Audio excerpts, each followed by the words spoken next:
Hello नमस्कार. आज आपण बनवणार आहोत दाल बाटी. त्यासाठी इथे आपण बाटीचं पीठ घेऊया. इथे मी 1.5 वाटी बाटीचं पीठ घेते.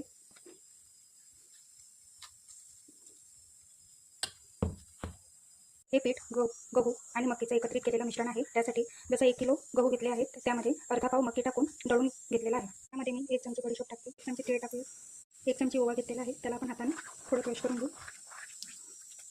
त्यामध्ये मी थोडी हळद टाकते, अर्धी चमची खाण्याचा सोडा घेतलेला आहे. त्यामध्ये मी 2 मोठे चमचे दही टाकते. त्यात 1 पळी तेल टाकूया आणि स्वादानुसार मीठ टाकूया. आता हे सर्व एकत्र करून घेऊ आणि पाणी टाकून त्याचे कणिक तयार करून घेऊ.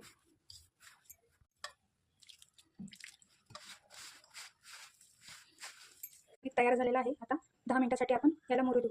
10 मिनिटं झालेले आहेत. आता आपण त्याचे समान भाग करून घेऊयात.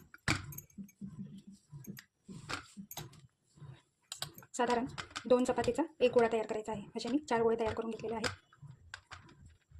हा गोळा घेतलेला आहे. आता आपण पोळपाटवर थोडंसं तेल टाकूया आणि याला चपातीसारखं आपण पूर्ण पोळपाट भरून टाकून घेऊ.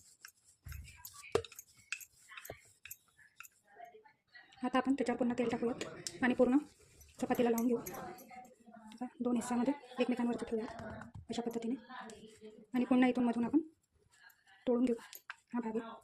आता या भागाला आपण पुन्हा तेल लावूयात अशा पद्धतीने 4 कोणी एकत्र करून हलक्या हाताने आपल्याला हा गोळा बनवून घ्यायचा आहे. अशा पद्धतीने आपण हा दुसरा गोळा पण करून घेऊया. 4 कोणी एकत्र करून आपण त्याचा एक गोळा तयार करून घेऊ.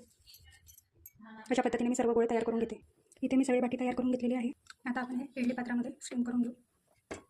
साधारण 15 मिनिटं आपल्याला हे स्टीम करून घ्यायचं आहे. 15 मिनिटं झालेले आहेत.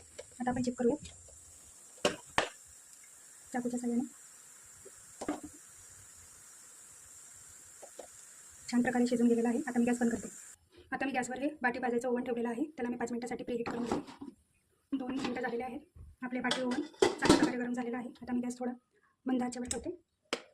त्यावर आपण हे बाटी ठेवूया. आता मी हे झाकून देते आणि लो टू मिडियम फ्लेमवर आपण या बाटींना परतवत राहूया. अधूनमधून आपण चेक करूया.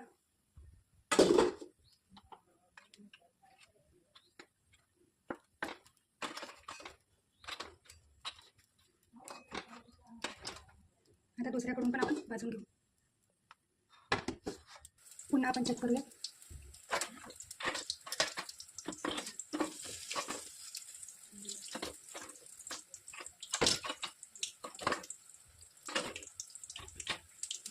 छान क्रिस्पी भाजले गेलेले आहेत. आता मी गॅस बंद करते.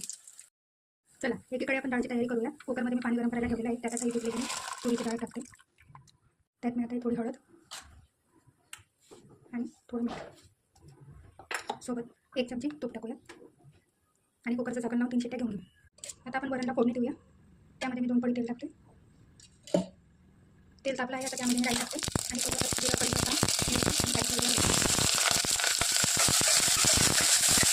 आता त्यामध्ये बारीक केलेलं टाकते. आता त्यामध्ये मी थोडा हिंग टाकते आणि अर्धी चमची काश्मीरी लाल मिरच पावडर. आता यामध्ये आपण शिजवलेली तुरीची डाळ टाकू.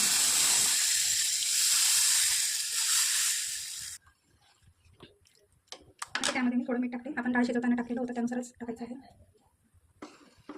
आता 5 मिनिटं आपण या डाळला उकळी घेऊन घेऊ.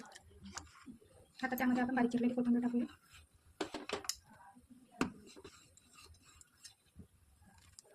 आता मी गॅस बंद करते. तर तयार आहे आपली गरमागरम दाल बाटी. त्यामध्ये आपण हे साजूक तूप टाकूया